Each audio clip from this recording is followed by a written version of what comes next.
الأمة الإسلامية اتعلمت من غزوات النبي صلى الله عليه وسلم حاجات عظيمة أوي يا أبطال.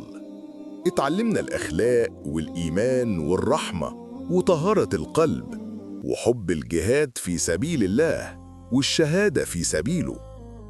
غزوات النبي صلى الله عليه وسلم ما كانتش مجرد حروب علشان ينتصر، لكن كانت دروس ربنا بعتها لنا علشان نتعلم منها الصبر والشجاعة وحب الخير والثبات على الحق.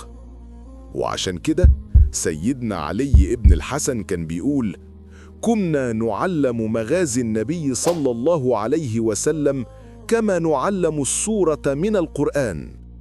تخيلوا، كانوا بيحفظوا الغزوات علشان يعيشوا بيها ويتعلموا منها الدين والأخلاق. وطب تعرفوا يعني إيه كلمة غزوة؟ يعني المعركة اللي شارك فيها النبي صلى الله عليه وسلم بنفسه. أما المعركة فهي القتال اللي حصل من غير ما يكون النبي فيه.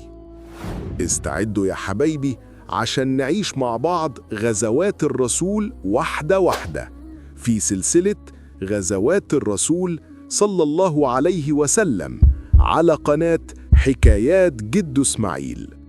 واللي يسمع القصص دي ربنا ينور قلبه بحب النبي صلى الله عليه وسلم.